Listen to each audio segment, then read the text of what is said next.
This station is now the ultimate power in the universe. This table is really tilted. Excuse me? Am I gonna get a chance to speak? Maybe I should take that back. Denied. Damn, son, where'd you find this? Take a giant step for mankind.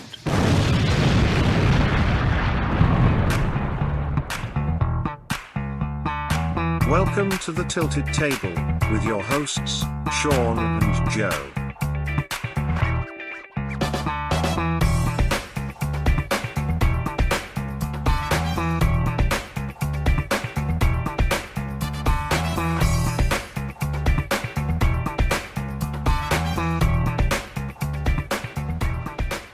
Folks, welcome to another episode of the Tilted Table, the internet's answer to a question that no one asked. I am Sean Kabibi. And I am Joey Joe, the Fracky Mac. Ooh, baby. And today we are going to talk about the NIL. Yes. And college athletes getting paid. Going from indentured servitude to wealth. Yeah, and this is one of the first topics I think we've talked about in a long time that actually is kind of, I don't know, controversial. Maybe and relevant. And politically driven. Relevant, right? Hey, I argue that everything we talk about is relevant. Hey, I think it's life experience, right? man. To someone, it's relevant. To our 7 listeners out there, we appreciate you. Of course, yes. So Hi, they think we're relevant. Mm-hmm.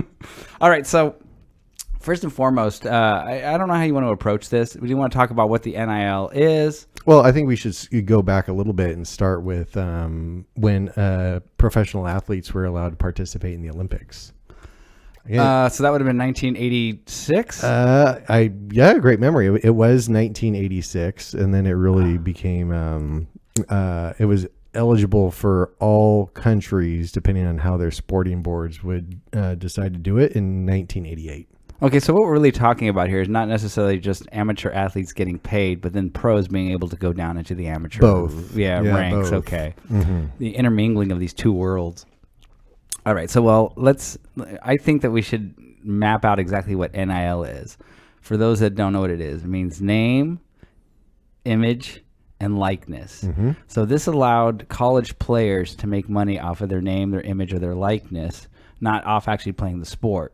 So prior to this, obviously, a college athlete could not make any money doing anything that was remotely related to what they do on the field.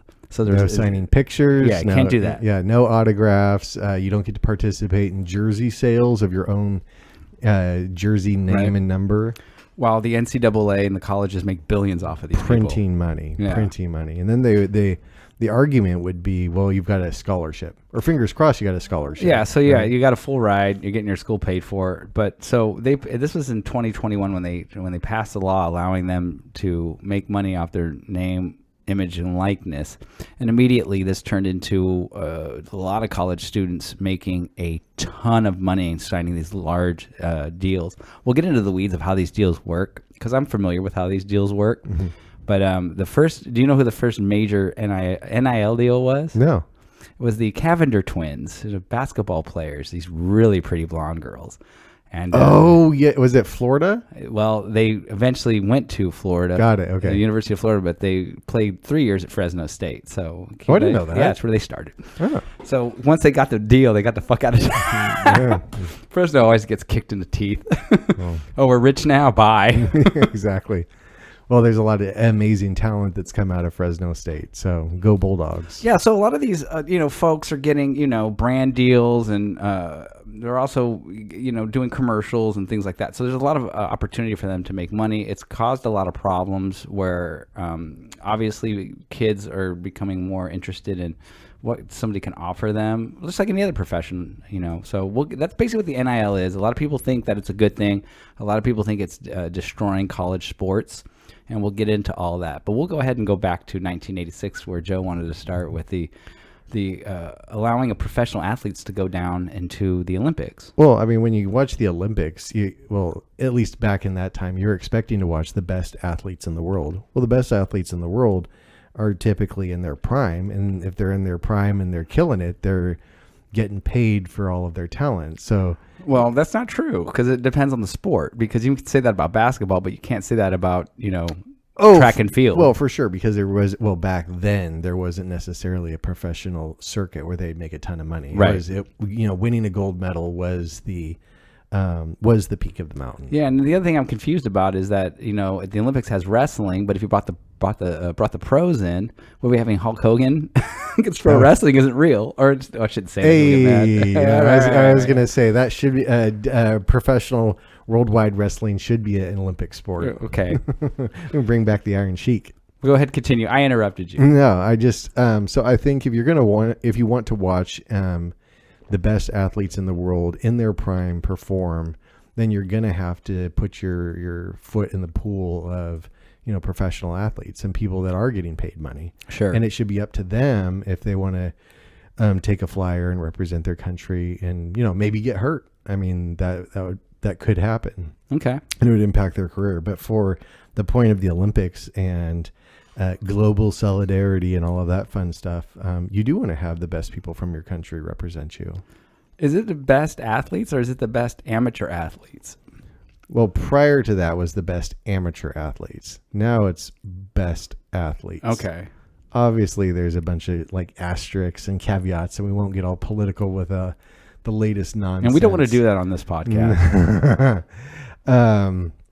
But I think of track and field as a great example because there is a kind of, I forget what they call it, but there's a pro series that no pun intended, runs through Europe. Oh, okay. There was a whole Netflix special on it last year, which was absolutely fascinating.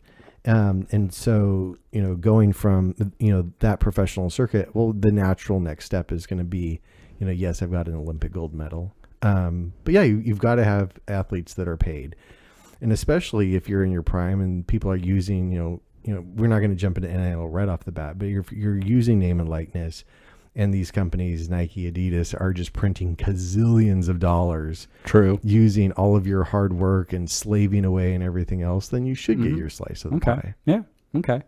I agree with that. I approach this in a more libertarian kind of way. I lean mostly libertarian.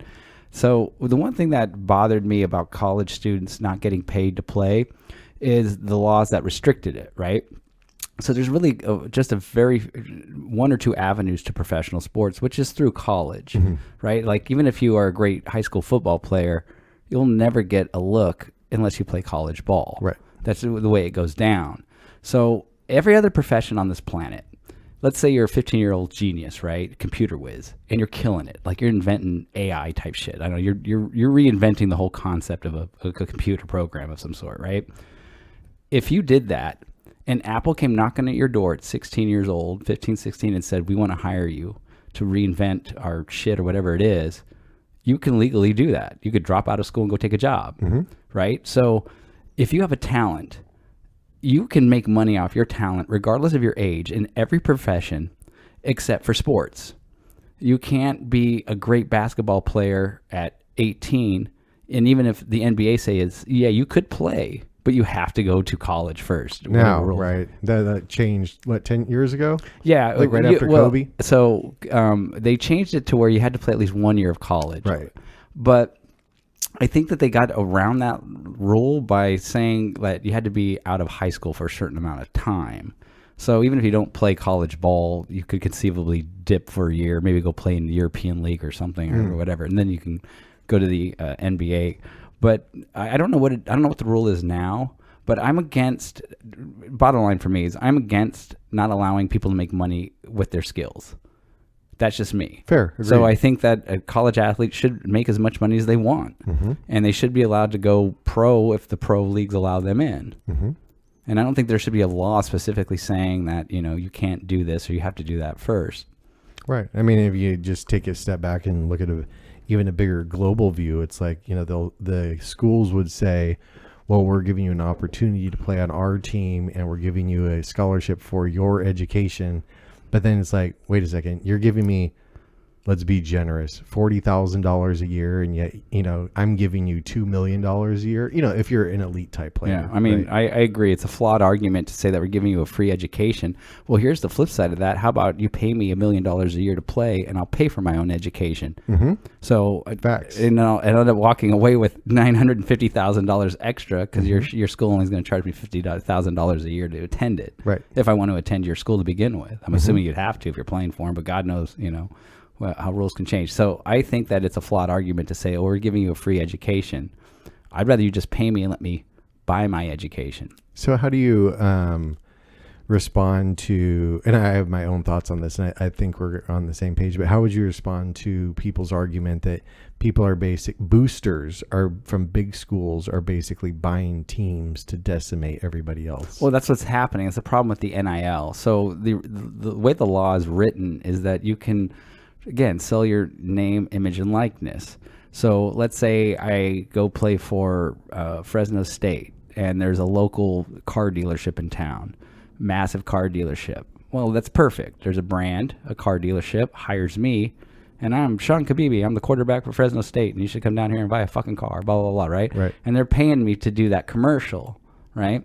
Problem is that what's happening is that the bigger schools have all these boosters.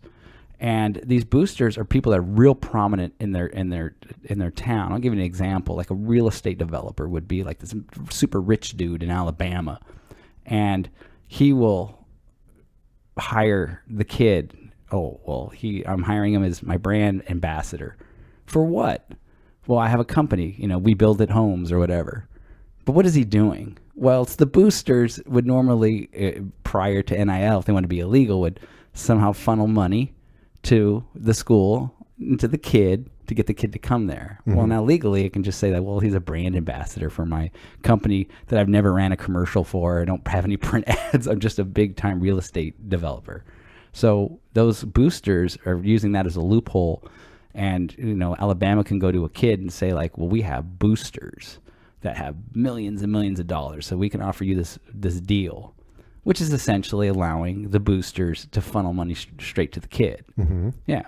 So smaller schools can't compete. No way. Get more boosters. Well, yeah, you can get more boosters, but these big time schools, no way. You can't compete with that. But there's probably a reality to it. And I agree with what you just said, but there's a reality of that.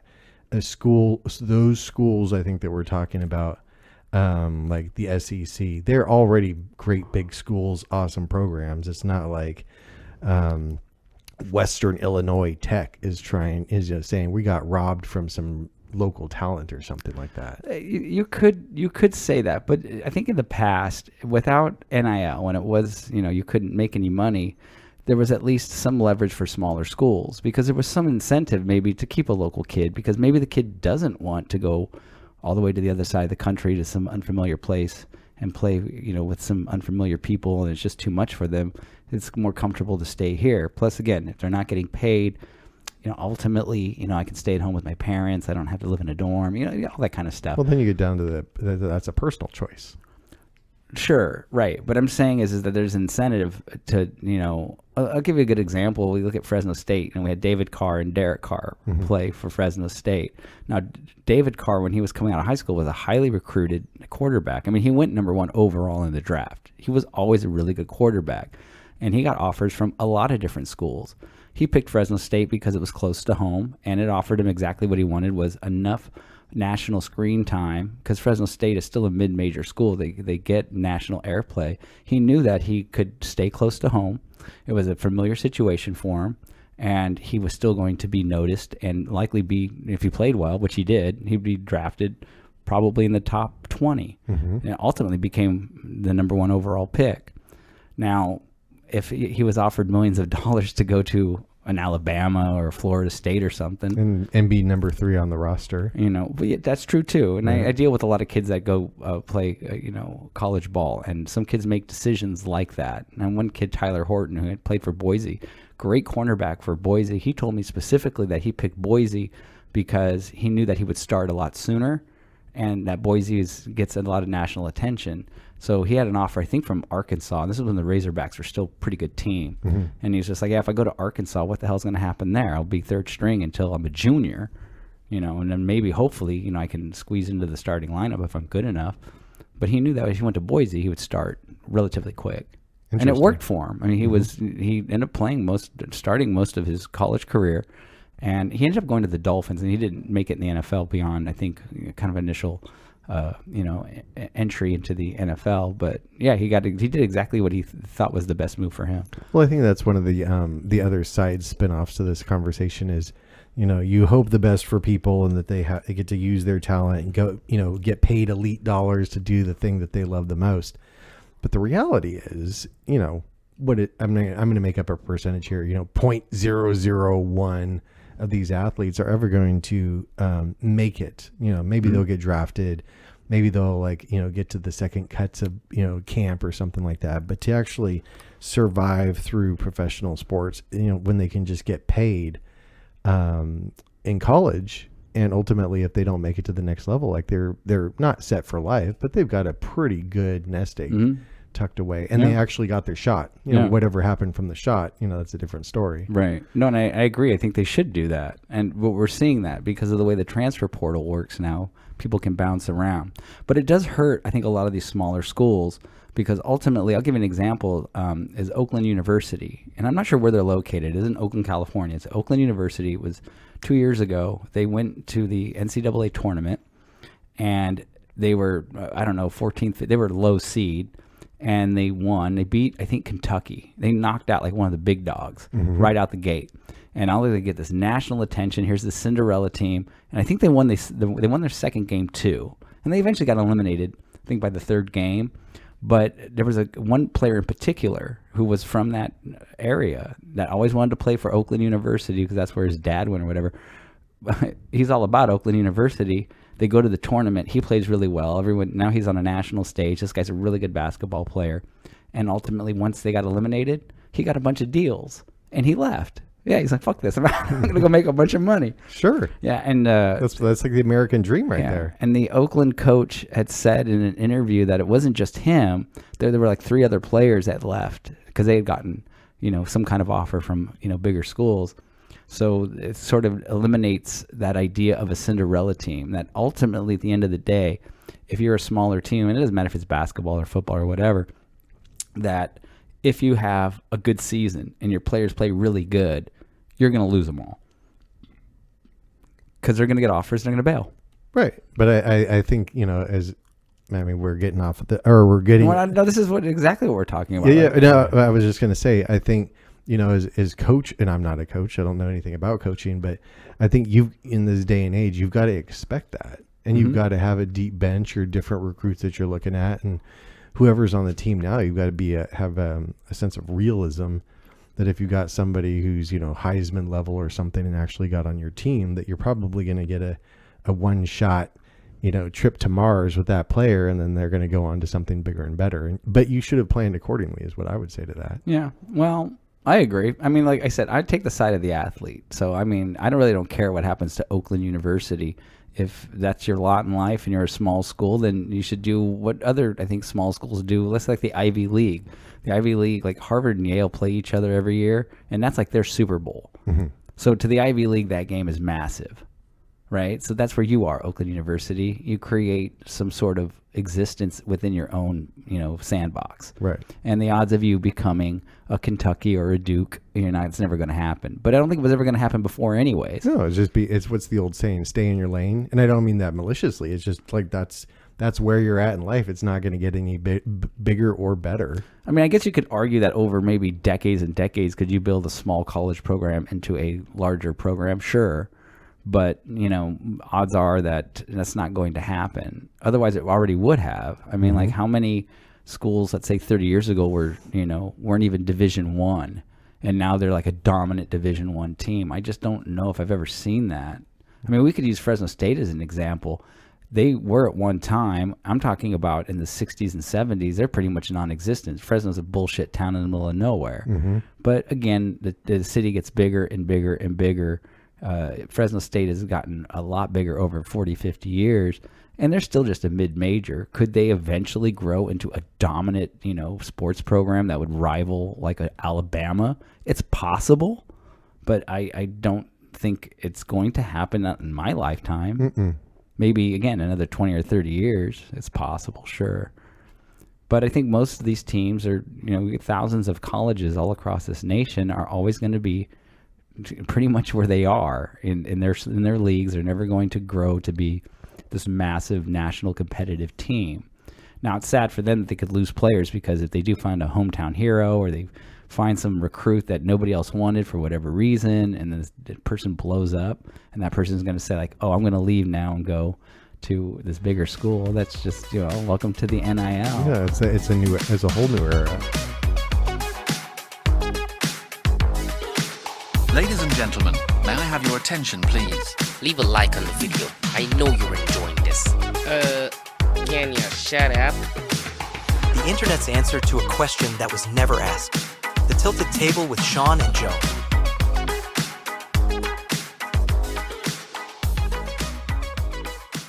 Well, is there something in the NIL format that you don't agree with? Okay, so one of the things I think would help is they should cap it. So there's a happy middle ground. I'm always about happy middle grounds. I try to use common sense as much as possible. So my first thought is that if a player, we'll use football because that's a high injury prone sport, that if you have these kids, they're, let's go back to the old model. They're just getting free school. They are putting their asses on the line. And they might be somebody that is NFL caliber, but what happens if they get hurt in their junior year, career over? So they are taking a risk, a future risk. So they should be paid. Problem that I have with it is now they're getting paid more now than they would in pro sports. So there's the guy, I think his name is Dylan Gabriel. He just got drafted this year, I think. By the Browns? Yeah. But he was the quarterback for the Ducks? I think so. Mm-hmm. So somebody had made a comment that, I think he was drafted like in the second round, maybe third round or something, maybe third round. That because of the rookie structured contracts of the NFL, he's going to make, I think, about $500,000, $600,000 this year. If he would have stayed in Oregon, he would have made like 5 times that much because of his NIL deals. So you got this, right? So we're getting to that point where, you have these kids that would actually make more money staying in college. This is why a lot of people say that Arch Manning, the nephew of Peyton and Eli, he's considered, all eyes are on him. He's only started one game. But they're talking about like, well, will Arch Manning come out early into the draft? And everybody's saying like, hell no, he's making like $6-7 million a year. Like why he's going to exhaust his eligibility all the way to the very end. Because even if he was drafted number 1 overall, he wouldn't make $7 million a year. So it's more, advantageous for him to stay in college as long as possible. And like I said, I think that it's fine, but I think the middle ground would be to put a cap on it. So, okay, they're putting their bodies on the line. They're making a shit ton of money for the NCAA. They should get paid. Should they get paid $7 million a year? I don't think so. I think you could find it a cap. Let's say $1 million. Let's say $500,000. I don't know what number would make sense. Where we have this sort of middle ground where college athletics aren't seen necessarily as a career, and I'm just going to use it like free agency. So I'm going to come out of high school, and if you want me, pay me $1 million. You want me, pay me $1.5 million, and I'll go here and I played here for a year and I got some money, but I had a good year, and these guys are going to pay me more. I'm going to transfer to their school, right? So I think you eliminate a lot of that if you put a cap on it. But where is the downside in that transfer portal? I'm not saying there is a downside. There's a downside for college sports, where you're going to see that that bowl system they have. You're going to see the same 10, 12 teams every year. It'll never change. Every other school will be pushed out easily. So I'm not a big college, sports person. So on a personal level, I don't give a shit. Honestly, I don't. I'm telling these kids to make as much money as you want. You're asking me the question about, is there things about the NIL I think I don't like? I think there should be a cap on it.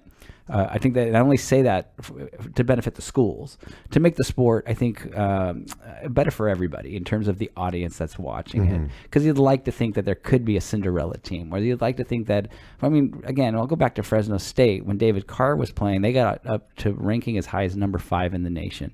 For a town like Fresno, that was amazing that we actually had a nationally competitive team. It did happen. It was only for a year or two, but it did happen. And I think with the NIL, you're not going to see that anymore. And I think that's bad for the sport. I think it's bad for the fans. Remember, you're thinking that there's thousands and thousands of schools across this nation. Some of these mid-major schools, Boise is a good example, that continually kind of just scrape the cusp of being in that elite. Almost there. Yeah. Almost there. And if given a little more time, and the fact that they can keep scraping it and they can get real close, that maybe they will one day. You keep hearing these names, Boise, Boise, Boise. And then all of a sudden maybe higher end recruits will do what Tyler did. Boise's a damn good team. They're in the top 25 all the time. They're not top 10, but maybe I'll go there because I will start earlier. And maybe if enough people did that, Boise would go from a perennial top 25 to a perennial top 15, and maybe to a perennial top 10 further down the line. And then maybe we do have some parity, which is, I think, good for the sport. Yeah, that's fair. Yeah. But I think that's probably, if I do have a problem with the NIL, would be that. My other issue with the NIL, which is now becoming a thing, is whether or not this extends down into high school and whether or not we should be paying high school athletes. Is that a thing? There is a kid, he's the top recruited basketball player. I don't know how old this is. I felt like this was at least a year ago, so it could be longer. I can't remember his name, but his nickname is Boogie. And he took an NIL deal of some sort, and then there was some some backlash about whether or not, wait, does this extend down to high school? Which it technically does. There's nothing in the law that says this is strictly for college athletes. It's for anybody. So again, now we have potentially 13, 14, 15, 16-year-old kids getting millions of dollars. A lot of people are concerned that, kids that young making that kind of money, kids do stupid things and that could cause all kinds of problems. But my retort to that would be, again, why is that kid who's making $1 million a year playing high school sports any different than one of these teenage influencers that are making millions of dollars because they're doing YouTube? Yeah. I don't see a difference. No. So I agree with everything you just said. I say you're a wise man on the NIL topic. I know some stuff about it. Yeah.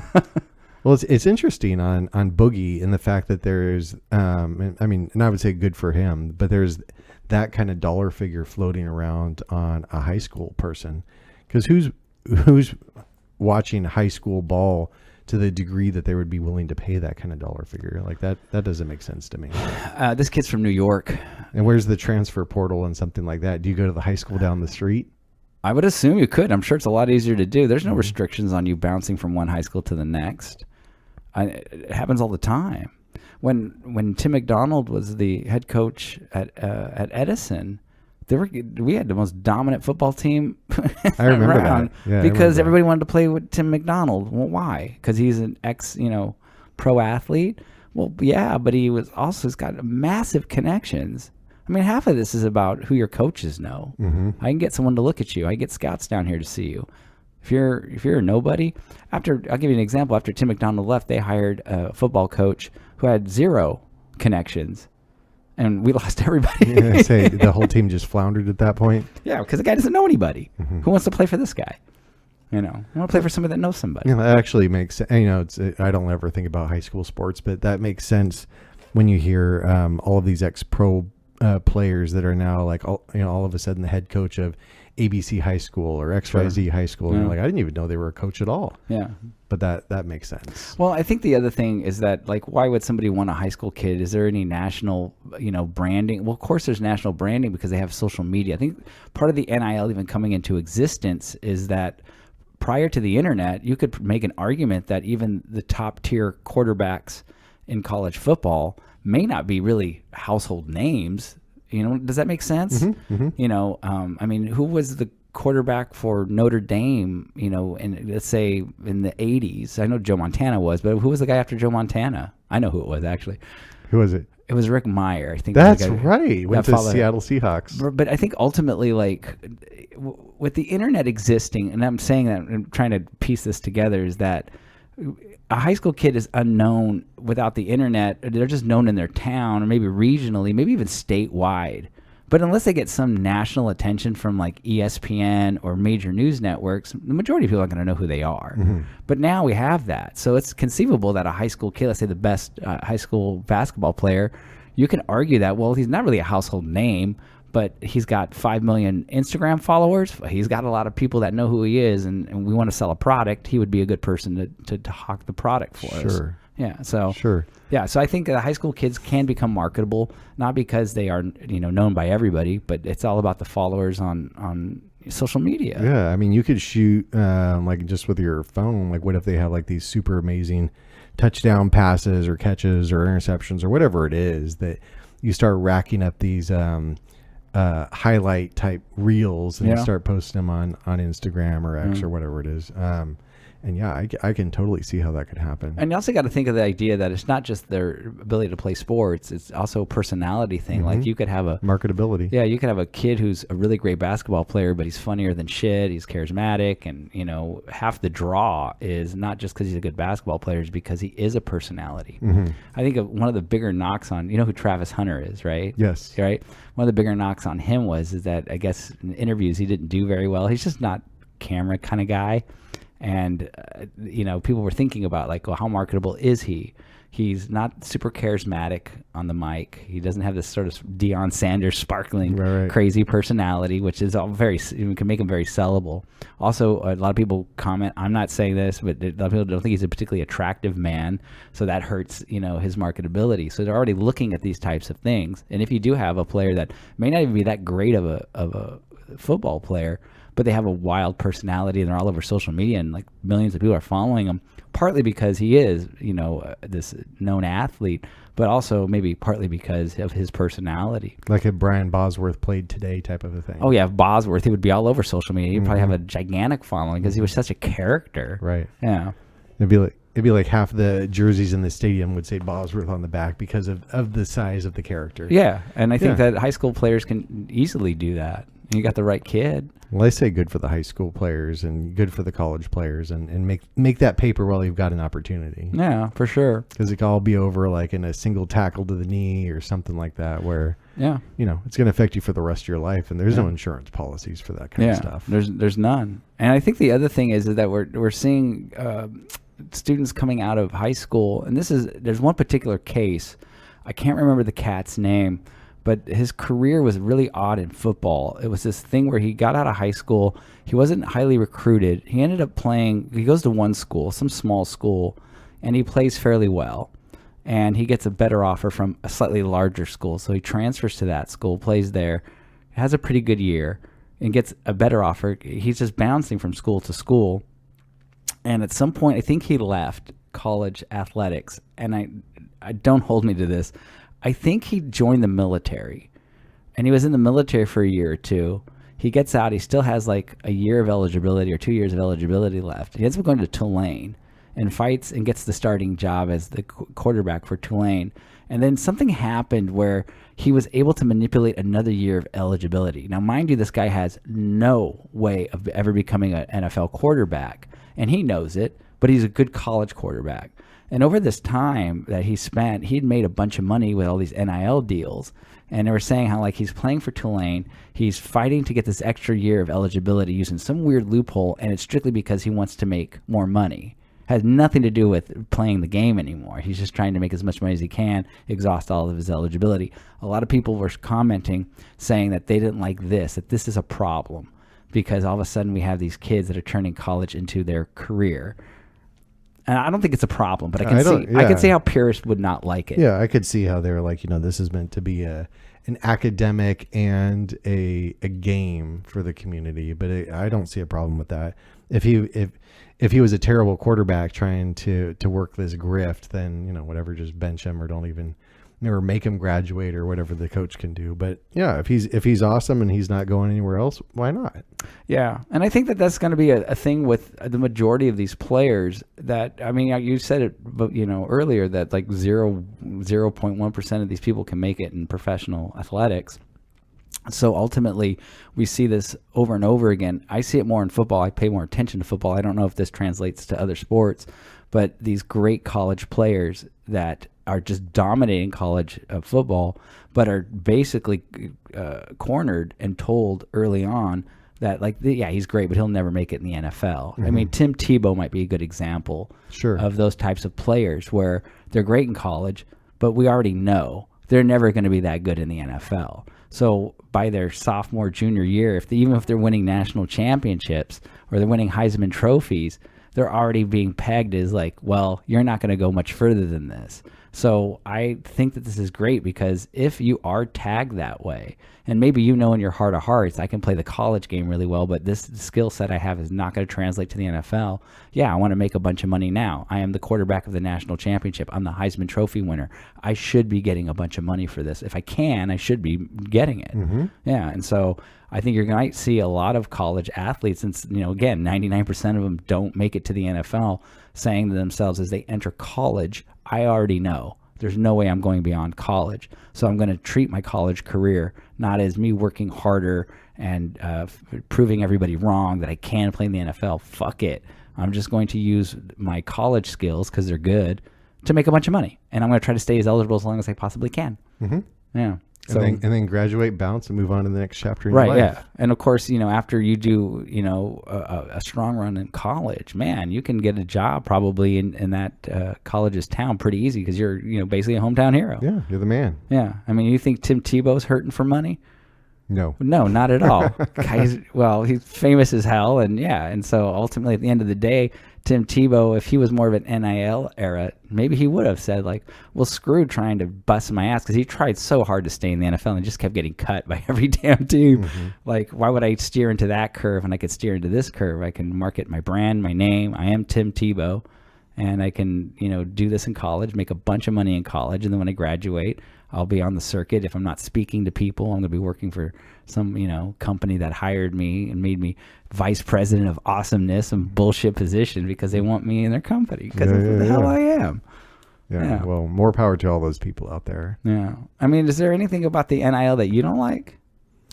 No, that's the whole thing. Is there's got to be some.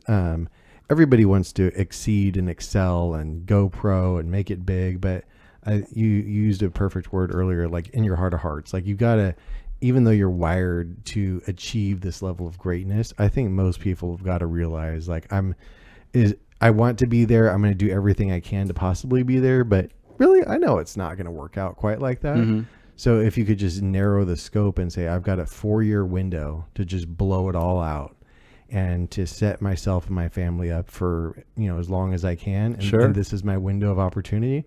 I think that's even a more focused player if they know, hey, I got 3 years to make this magic happen. Yeah, and you're also teaching them valuable lessons in life, which is take advantage of opportunities.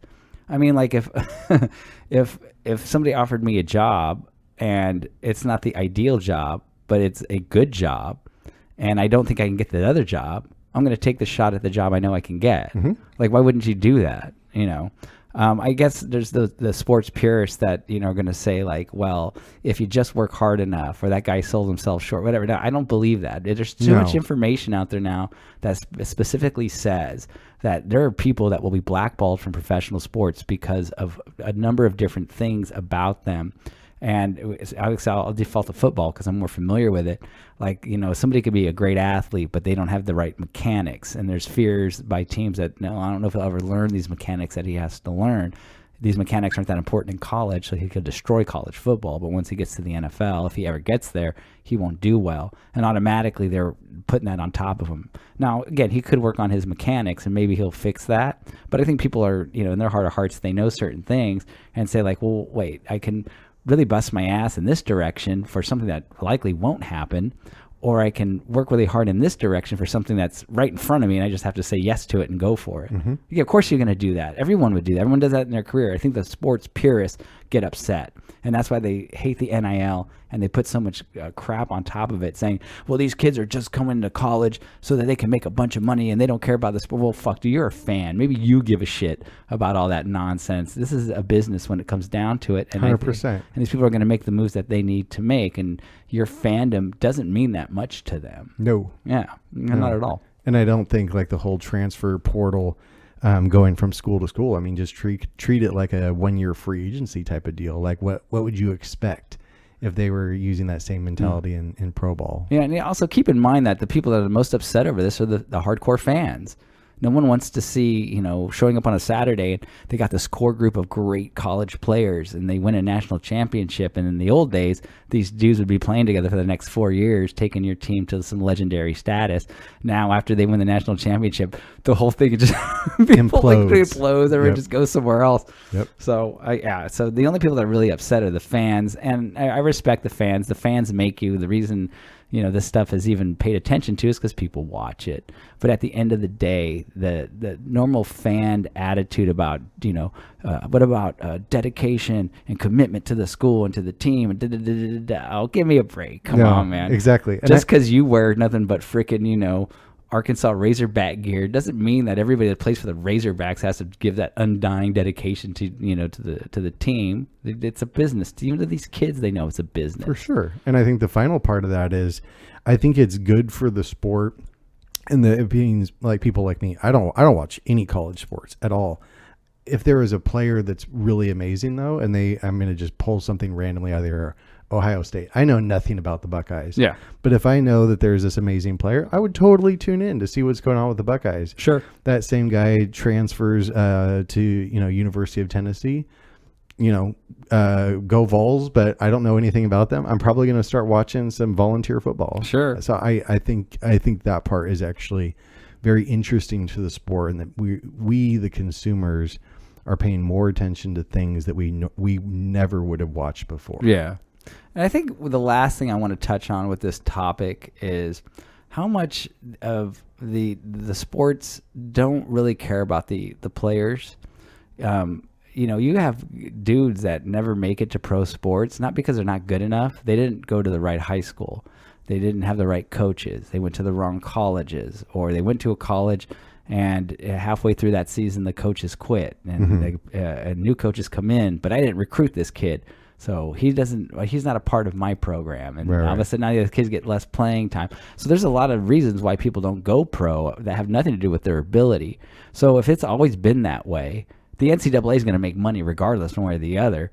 So at this point, I'm thinking like, well, they don't really care about you, or these types of things can happen to you. So why wouldn't you take advantage if you can get paid? Like, you're doing the same thing that the schools are doing.